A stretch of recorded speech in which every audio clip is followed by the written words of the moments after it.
चीन पाक नहीं, घरेलू राजनीति के कारण दूर रहे सऊदी, तुर्की व मिस्र। जम्मू कश्मीर में G20 पर्यटन कार्य समूह की बैठक में सऊदी अरब, तुर्की और मिस्र की अनुपस्थिति को पाकिस्तान अपनी बड़ी कूटनीतिक सफलता के रूप में प्रचारित कर रहा है। हालांकि सच्चाई यह है कि ये देश चीन और पाकिस्तान के प्रभाव या दबाव में नहीं, बल्कि घरेलू राजनीति के कारण इस बैठक में शामिल नहीं हुए। इन देशों की बैठक से दूरी के साथ साथ आपत्ति जताने से भी दूरी बढ़ते जाने को भारत अपनी बड़ी कूटनीतिक सफलता मान रहा है।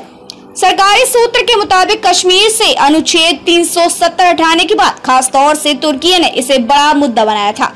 राष्ट्रपति रेसेप तैयब एर्दोआन ने भारत के विरोध के बावजूद संसदीय समिति का गठन किया था।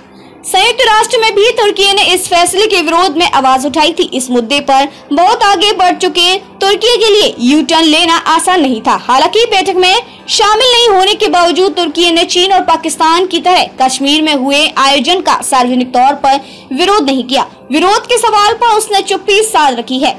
एर्दोआन की पार्टी को कड़ी टक्कर। दरअसल तुर्की में चुनाव हो रहे हैं। 28 मई को दूसरे चरण का मतदान है। कश्मीर मुद्दे पर बेहद तल्ख तेवर अपनाने के बाद इस बैठक में शामिल होकर एर्दोआन बेवजह का विवाद खड़ा नहीं करना चाहते थे। वैसे भी चुनाव में एर्दोआन की पार्टी कड़े मुकाबले का सामना कर रही है। केंद्रीय मंत्री जितेंद्र सिंह ने चीन के रुख पर कहा उसमें उसी का नुकसान।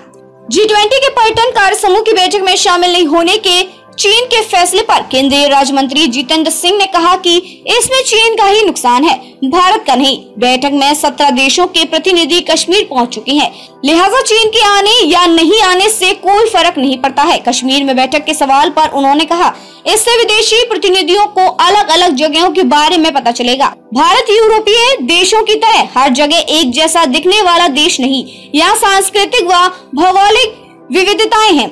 नई राह पर है सऊदी अरब। मोदी सरकार के कार्यकाल में भारत और सऊदी अरब के द्विपक्षीय संबंध बेहद मजबूत हुए हैं। इसी बेहतर संबंध के कारण उसने अनुच्छेद 370 हटाने का विरोध नहीं किया था।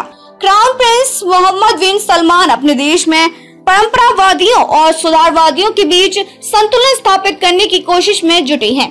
क्राउन प्रिंस सऊदी अरब की रणनीति स्वायत्तता वाले देश की छवि बनाने में जुटे हैं।